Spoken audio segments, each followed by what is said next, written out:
You wake up tomorrow in the year 847 AD. You're in a wooden longhouse in what's now Norway. The temperature outside is minus 15 degrees Fahrenheit. Your breakfast is fermented fish paste and sour milk. Your job for the day?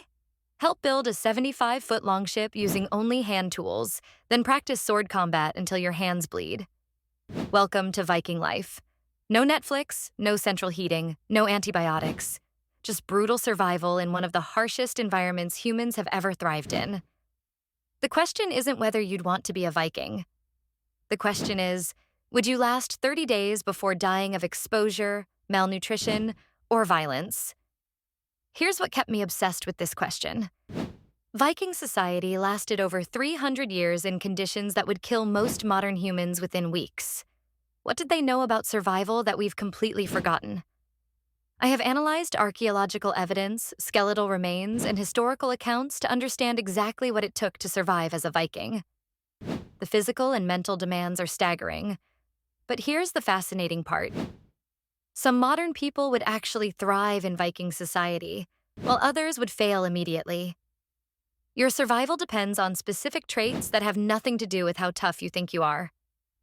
Before we test your Viking survival odds, let me establish what we know. This isn't Hollywood Vikings. This is based on archaeological evidence from Jorvik, Uppsala, and dozens of excavated settlements across Scandinavia. We can analyze Viking bones to understand their diet, physical stress, injuries, and life expectancy. We know their daily caloric requirements, seasonal survival challenges, and the skills required for basic survival. We also have detailed climate data for the 9th to 11th century Scandinavia. This was during the medieval warm period, but winters still regularly hit minus 20 degrees Fahrenheit with limited daylight for months. Let's start with the brutal physical reality. An average Viking burned 3,500 to 4,000 calories per day just to survive. Modern office workers burn about 2,000. Your daily tasks: chopping wood for 2 to 3 hours. Vikings needed massive amounts of fuel for heating and cooking. Hauling water from wells or streams, tending livestock, farming with primitive tools, and maintaining weapons and equipment. Archaeological analysis shows Vikings had bone density 40% higher than modern humans and muscle mass comparable to elite athletes. This wasn't optional. It was required for survival. Viking skeletal remains show constant micro-injuries from repetitive stress, compressed spines from heavy lifting, enlarged muscle attachment points, and healed fractures from physical labor and combat. Here's where most modern people would fail immediately. The Viking diet. Forget picky eating. You eat what's available or you starve. Summer. Fresh fish, limited vegetables, dairy and meat when animals could be spared. Winter. Preserved fish, fermented dairy, dried meat, and stored grains. No fresh fruits or vegetables for 6 to 8 months. Vikings mastered fermentation, smoking, salting, and drying to survive winters. They ate fermented shark, blood sausage, sour milk, and fish that had been buried underground for months.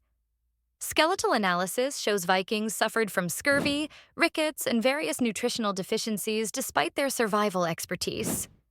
Modern digestive systems accustomed to processed foods would struggle even more with this diet. But physical challenges are only half the equation.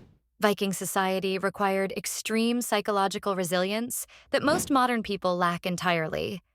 Vikings lived in honor-based societies where perceived weakness could be fatal. Social status determined survival access to resources.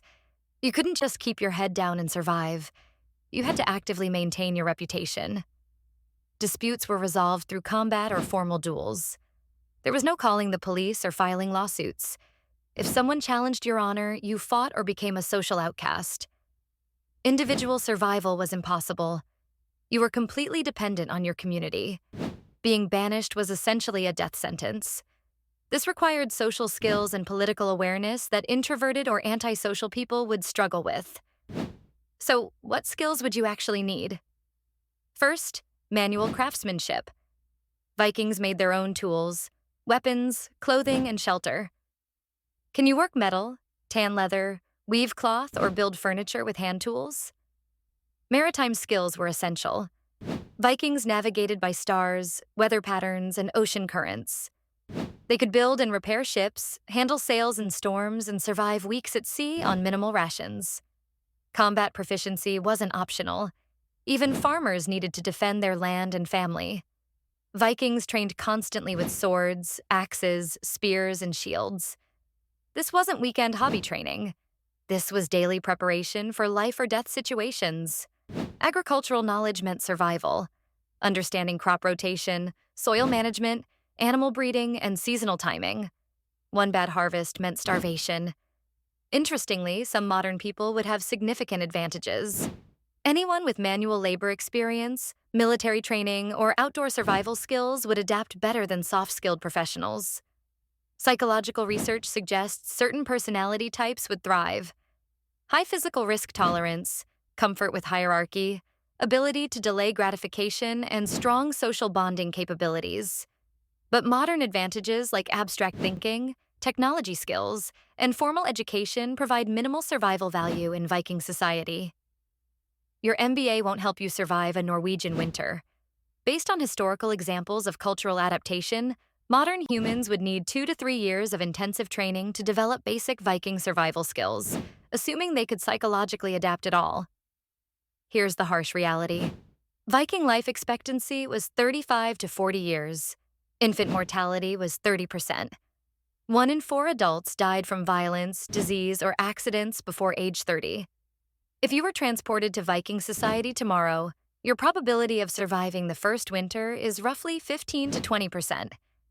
Most modern people lack the physical conditioning, practical skills, and psychological resilience required.